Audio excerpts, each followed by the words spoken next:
sekarang sedang ada beberapa regulasi ya Pak yang sedang digarap, baik itu misalnya ada RUU EBT, ada soal tarif listrik, konservasi energi. Nah, status tiap-tiap belet ini gimana sih Pak saat ini Pak? Saya mulai dari yang ini yang sudah lama kita siapin ya. Iya. Yang pertama tentang Perpres tarif EBT. Nah, sekarang namanya menjadi Perpres percepatan EBT. Di situ ada dua yang diatur ya, rencananya diatur. Yang pertama tarif, nah yang kedua ya nanti terkait dengan masuk ke proses transisi energi. Jadi untuk menuju EBT nanti ke depan 2060 atau lebih cepat, masuklah proses transisi. Nah ini diatur di dalam Perpres tersebut. Ya, jadi kita salah satunya di dalam Perpres yang sedang kita finalkan sudah paraf semua, para menteri yang terkait sudah paraf, alhamdulillah. Mungkin dalam proses sekarang dari Mensesnek ke Presiden ya. Nah di situ kita harapkan nanti ada upaya-upaya percepatan untuk bagaimana kita menggeser pembangkit yang sekarang berbasis fosil, khususnya batu bara, kepada energi terbarukan. Gitu. Jadi kan nantinya itu kira-kira kita itu akan bertahap, yang fosil itu bergeser ke EBT, kemudian yang baru, konsumen yang pertumbuhan energi yang baru itu diganti dengan EBT. Nanti sehingga sama lama-lama ini akan selesai. Itu yang ditargetkan 2060 atau lebih cepat kalau ada support dari internasional. Jadi ini sudah saya sih menerjemahkannya tinggal menunggu tanda tangan dari Pak Presiden ya. Kemudian yang kedua, kalau tadi EBT, sekarang sisi yang lain konservasi energi. Kita sudah punya PP sebetulnya, tapi ingin lebih mempercepat proses ini karena upaya untuk net zero itu harus dari dua-duanya ya. Pertama kita menyediakan energi yang bersih, kedua di sisi yang lain kita menggunakannya dengan lebih efisien gitu ya. Jadi yang kedua, PP konservasi energi sudah beberapa kali harmonisasi ya, dikoordinasikan dengan Kumham. Jadi ini juga dalam proses-proses, menurut saya sih proses-proses akhir. Nah di konservasi tersebut kita misalkan mendorong supaya pelaksanaan penghematan energi ini bisa berjalan di seluruh level ya, baik di sisi penyediaan maupun di sisi penggunaan, baik di rumah tangga, di industri, di bangunan. Nah, di situ beberapa mekanisme itu disusun, termasuk juga penetapan pelaporan. Kemudian kewajiban untuk menunjuk misalkan kita sebut sih manajer energi ya. Jadi pelaksanaan prinsip-prinsip manajemen energi itu salah satunya ada manajernya. Kemudian ada pelaporan. Nah kita atur berapa batasan konsumsi minimum yang wajib lapor.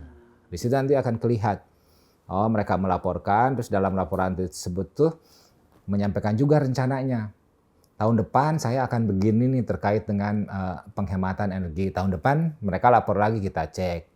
Jadi prinsipnya itu sebetulnya tidak menerapkan aturan ini harus begini, harus begitu, bukan sifatnya berasal dari pemaksaan ya, tapi lebih mendorong supaya dengan menunjukkan misalkan yang lain melakukan penghematan energi dan berhasilnya dari dua sisi, dari sisi teknis juga dari sisi finance ya. Nah ini kita coba ke yang lain, kemudian beberapa hal kita juga dorong misalkan begini, alat ini standarnya harus seperti ini dari sisi kinerja. Tapi kita tidak memberikan aturan bahwa produksi semen itu maksimum energinya harus sekian. Nah, kita belum mengarah sampai situ ya. Tapi alat-alatnya sudah diberikan standar. Kalau pakai motor listrik, kalau pakai peralatan yang lain, nah ada standar kinerjanya. Sehingga nanti pelan-pelan ini akan membentuk sehingga ujung yang paling ininya itu kita akan lihat berapa kebutuhan energinya sebetulnya untuk menghasilkan sebuah produk. Gitu. Kita benchmarking dengan negara lain misalkan. Itu yang konservasi energi. Kemudian yang lebih besar dari itu terkait dengan undang-undang ya, RUU tentang energi baru, energi terbarukan. Ini inisiatif dari DPR, sudah disampaikan ke pemerintah. Dalam 2 hari ini kita harus membalas ke DPR. Ini saya lagi terus-terusan dengan Setnek memastikan para menteri terkait sudah paraf ya. Sekarang dalam proses pengiriman kembali ke DPR. Di situ namanya juga undang-undang ini menjadi regulasi utama ya, yang nanti akan menjadi acuan dari sisi pengusahaan, dari sisi perizinan, dari sisi keteknikan, dari sisi insentif, termasuk dari sisi kebalikannya. Jadi diproses di DPR, disampaikan ke pemerintah, terus kita membahas di pemerintah. Sekarang sedang menyusun namanya DIM ya. DIM sudah selesai nih, sudah tadi malam dengan Pak Menteri terakhir ya. Per sekarang kita ada 600 DIM-nya ya. Itu yang sudah diparap oleh para menteri. Mudah-mudahan ini karena semangatnya DPR-nya juga cepat, semangat pemerintah juga sama ya. Optimistis akan selesai tahun ini nggak Pak, RUU EBT? Kalau dari ini ya, dari statement dari DPR, termasuk kemarin kan Pak Menteri SDM raker dengan Komisi 7, semangatnya masih seperti itu. Sangat semangat ya untuk menyelesaikan dengan cepat. Kalau kembali ke Perpres Pak, itu kan diubah ya dari soal Perpres tarif EBT menjadi percepatan EBT. Itu apakah ada ruang lingkup yang diperbesar gitu, poin-poin krusialnya? Kita basically sebetulnya tentang tarif sih. Perpres tersebut tentang tarif gitu.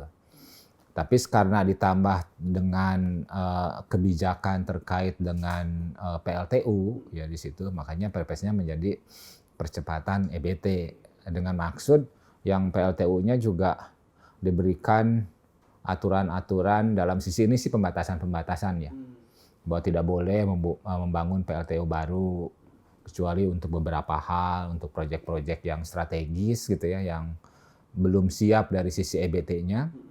Kan misalkan contoh untuk pembangunan smelter di di wilayah-wilayah Maluku gitu ya. Di situ kan secara EBT-nya kecuali surya ya, yang lainnya kan tidak tersedia. Ada panas bumi tapi kecil jadi tidak cukup. Nah, untuk konteks ini masih diperbolehkan untuk membangun PLTU. Tapi juga ada janjian tuh di dalam Perpres itu ada syarat-syarat. Nanti setelah 10 tahun harus menurunkan emisinya. Konteksnya ke dalam emisi ya. Semua ini konteksnya ke emisi, EBT, kemudian konservasi energi. Itu konteksnya ke sana, termasuk juga PLTU ya. Jadi konteksnya ke situ. Suatu saat sih sebetulnya dari sisi yang lain juga ini yang banyak disuarakan dari sisi fosil. Kalau kita ketemu dengan teknik yang lebih ekonomis gitu ya, untuk mengcapture, menangkap CO2-nya, ini juga akan menjadi cerita yang lain nanti. Walaupun saat ini masih mahal kayaknya Pak. Ya itu, tapi kan teknologi itu kelihatannya akan semakin efisien gitu ya. Efisiensinya meningkat, otomatis dari sisi biaya mungkin per unitnya kan akan turun. Kita lihat yang itu, tapi per sekarang memang itu dilihat menjadi sebuah alternatif ya. Karena kan kita belum punya nih teknologinya. Jadi perencanaan sekarang kita melihat itu menjadi satu opsi yang akan kita sesuaikan apabila sudah bisa gitu ya. Tapi dalam perhitungan-perhitungan kami di sini roadmap dan yang lain-lain itu belum dihitung. Itu belum dihitung. Artinya ada potensi moratorium PLTU untuk beberapa sektor gitu ya Pak. Selain kalau kecuali yang membutuhkan banget itu. Iya, sekarang sudah kalau Perpres itu ditandatangani jadi sudah moratorium.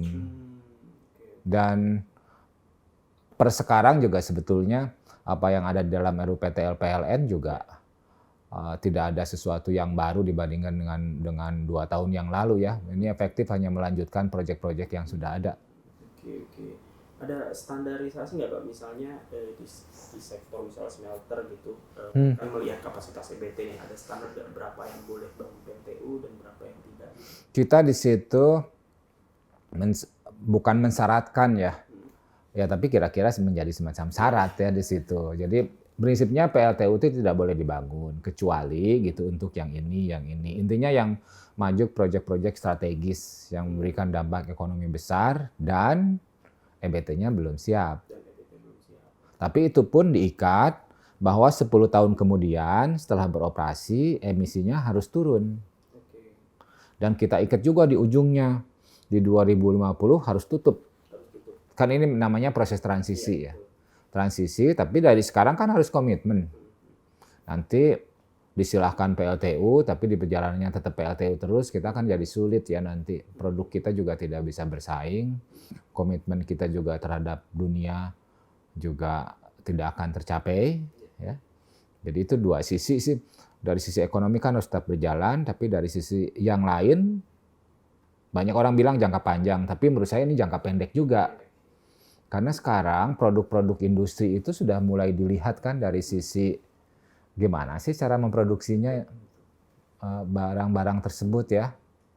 Malah negara Eropa kan mulai itu mengkaji penerapan pajak karbon tambahan dari luar ya. Jadi mereka itu akan melihat seluruh dunia itu harus sama dengan Eropa. Kalau di sana tidak ada pajak karbonnya, ya sudah pas masuk ke negaranya dia ditambahin. Sehingga kita kan kalau gitu nanti menjadi mahal ya.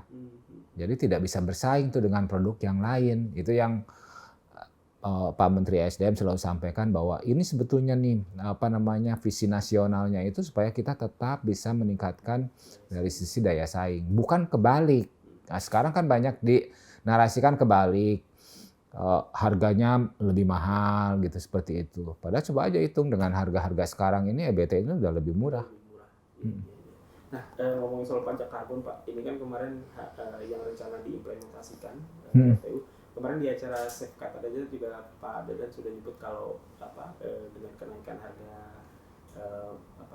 sumber daya alam misalnya migas gitu, jadi akhirnya ditunda gitu. Apa krusial sebenarnya Pak instrumen pajak karbon ini, terutama untuk PLTU ya, karena di penerapan awal di PLTU. Kalau melihat dari sektor energi ya, pajak karbon ini menjadi satu instrumen supaya para produsen energi yang mengemisikan CO2 itu berupaya untuk menurunkannya.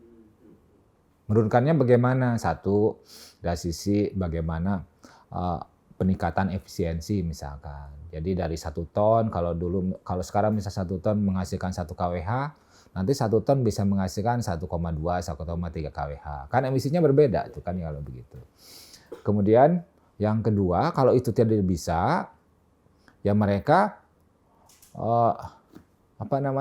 membangun gitu ya penyediaan energinya dari sisi yang energi terbarukan atau yang dikenal dengan offset. Gitu.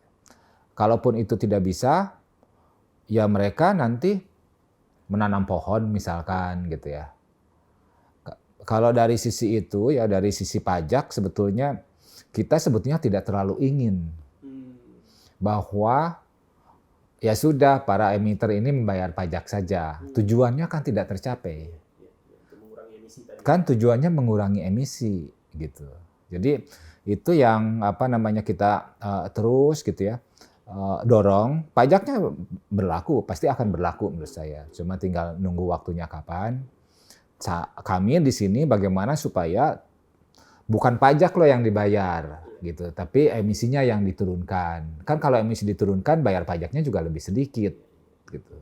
Apalagi sekarang kan dengan tingkat harga yang kita dengar ya di angka seperti itu, barangkali akan memilih bayar pajak ya karena masih murah. Kayaknya gitu ya Pak, bayar pajak. Tapi Ibu Menteri Keuangan juga jauh lebih pintar untuk hal tersebut. Kita lihat aja nanti. Kira-kira mekanismenya itu yang saya pernah lihat di paparan Ibu Menteri. Nanti kan ada pedagang karbon ya. Ada pajak karbon, ada pedagang karbon. Pajak karbon misalkan berapa kan 30.000 per ton ya. Nanti misalkan di pedagang karbon harganya 50.000. Misalkan 50.000.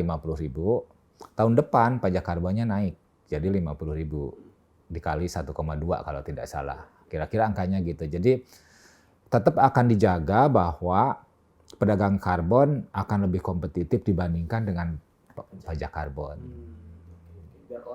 Jadi orang bergeser ke situ. Ya, bagi kita kan bagus tuh nanti emisinya berkurang. Bagi kami di sektor ya pemanfaatan energi bersihnya akan meningkat. Kalau kita ngomongin soal konsumsi energi di kalangan industri misalnya, itu ada sekitar 70% itu kan mereka konsumsi energi justru bukan dari gridnya PLN gitu, tapi dan kebanyakan masih dari coal dan dari fuel gitu. Kemarin saya habis ketemu Kadin Pak Yus Rizky, yang dia bercerita soal itu tuh kotak kuning yang PLN. Iya. Dia concernnya di yang 70% itu gitu. Nah itu kalau dari Pak Dadan sendiri, apa sih Pak upaya-upaya untuk mendorong energi untuk mengurangi yang 70% itu tadi Pak? Iya, beberapa kan tadi kita ngobrol ya, ada pajak karbon.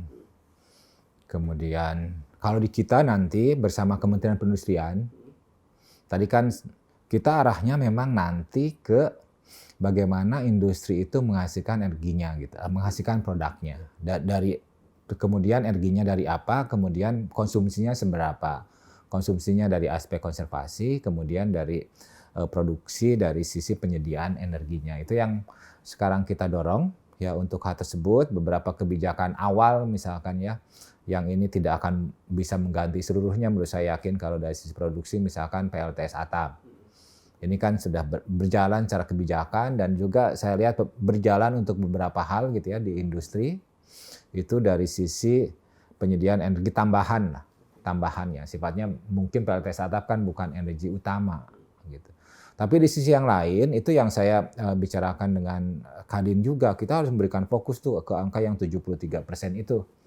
Gitu. Ya bagaimana caranya? Menurut saya sih kalau industri ya, karena mereka tuh kan motifnya kan profit ya, mencari net profitnya itu kalau lebih besar kan lebih bagus gitu ya. Jadi kalau suatu saat ketemu teknologi, ketemu cara, kemudian memberikan sisi keekonomian yang lebih baik, mereka tuh tanpa disuruh pasti akan jalan, gitu ya. Nah sekarang bagaimana supaya itu bisa berjalan? Kan misalkan kalau pabriknya di Cikarang ya, kan di situ tidak ada sumber panas bumi, tidak ada PLTA, terus gimana dong saya harus bangun gitu. Nah sekarang kita dorong misalkan, ya Anda kalau membangun pabrik baru, ingin listrik yang 100%, ada berbagai macam cara. Bisa beli listrik dari PLN 100% EBT kan bisa. Bisa juga beli listrik dari tempat yang lain lewat jaringan PLN. Gitu. Itu juga mungkin bisa gitu ya. Saya bilang mungkin karena secara regulasi sudah ada, tapi ini kan kita belum pernah lihat contohnya. Itu yang salah satunya kita dorong lewat RUU EBT ini supaya itu bisa lebih kuat ya. Di sisi yang lain udah banyak beberapa contoh nih di beberapa perusahaan khususnya yang sifatnya agroindustri ya, yang banyak mengolah misalkan kaitannya sama pangan, ada limbah-limbah yang organik. Nah, mereka memanfaatkan ini sebagai sumber energinya. Ini berjalan di beberapa tempat. Kalau kita lihat untuk industri-industri yang basisnya pertanian, menurut saya mereka udah bukan 73, sudah kebalik mungkin ya.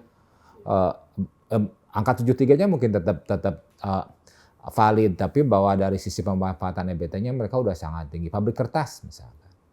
Ya pulp and paper. Itu kan mereka menggunakan sisa pulping.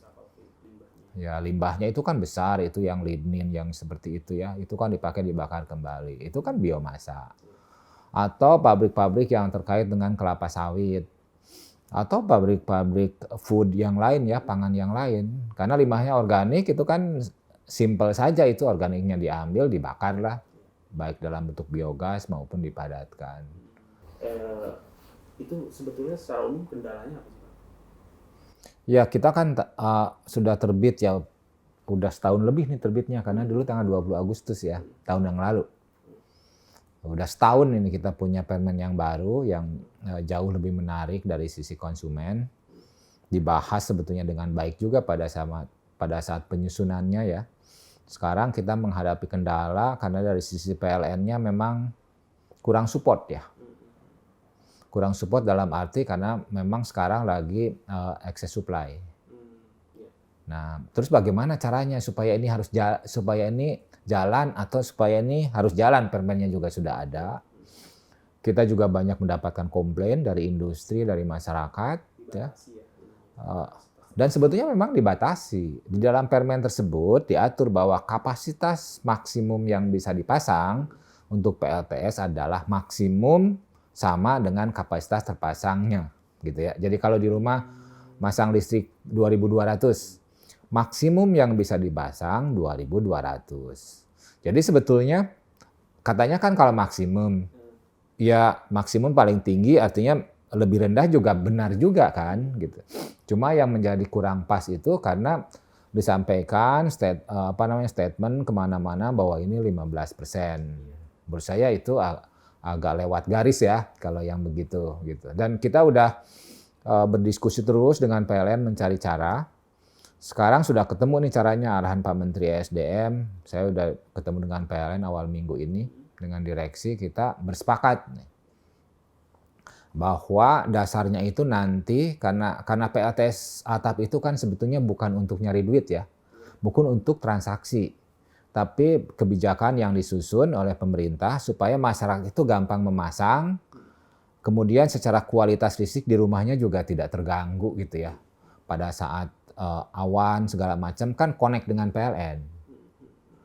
Tapi karena sifatnya untuk sendiri, ya sudah kita hitung saja. Kalau dia bebannya segitu, ya segitu saja bisanya. Toh mereka juga tidak bisa jual. Nanti kalau dititipkan di PLN juga kalau tidak dipakai hilang. Sehingga sekarang bersepakat dengan PLN-nya itu beban dasar. Misalkan, kembali lagi ke contoh yang tadi. Kalau di rumah 2.200, misalnya Mas Reja 2.200. Tapi kalau jam segini nih, ini kan matahari sudah keluar. Oh, di rumah saya sih kalau segini 1.000. Misalkan ini contoh saja ya. 1.000 karena saya ada mesin cuci yang lagi on, pompa juga hidup, kulkas kan hidup terus, TV. Itu 1.000 watt. Ya sudah, berarti yang boleh dipasangnya 1.000.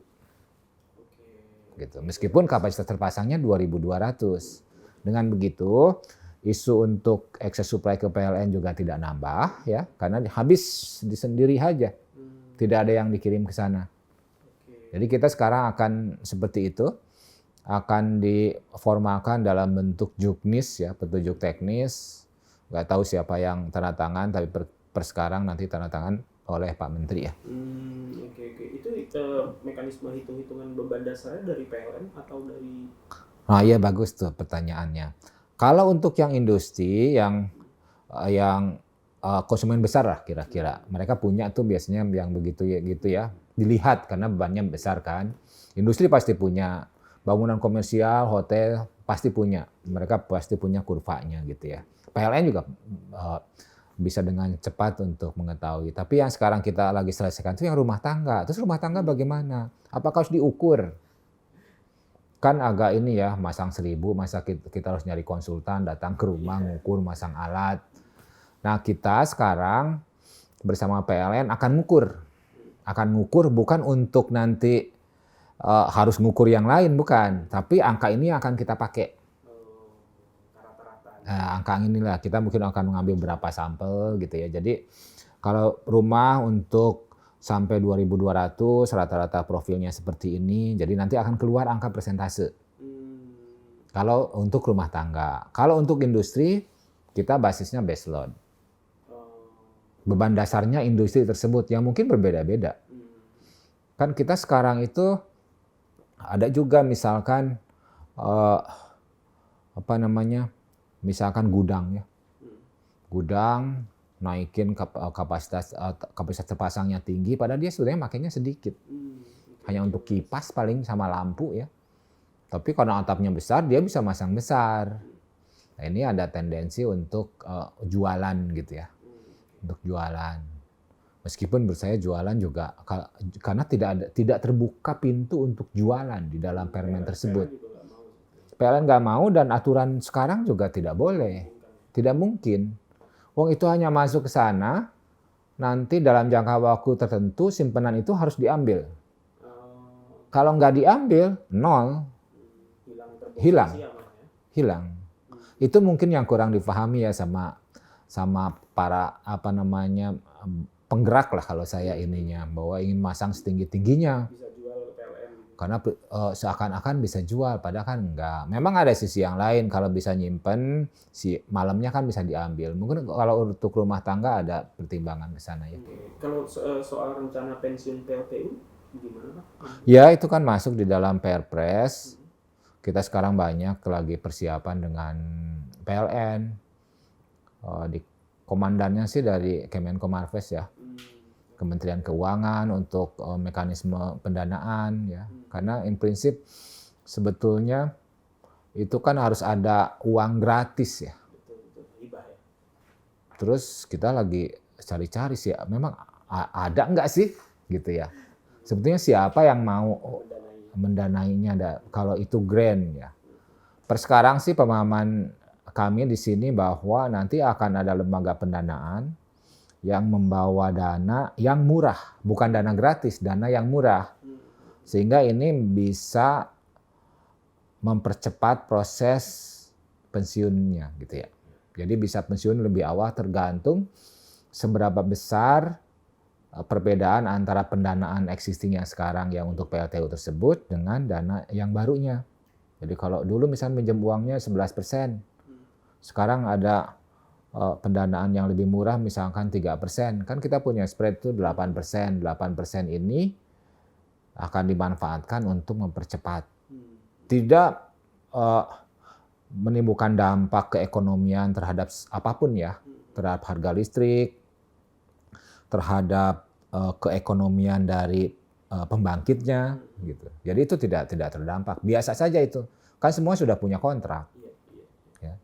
Jadi keuntungan yang sudah dihitung misalkan sama investor yang pembangkit tersebut itu akan tetap sama.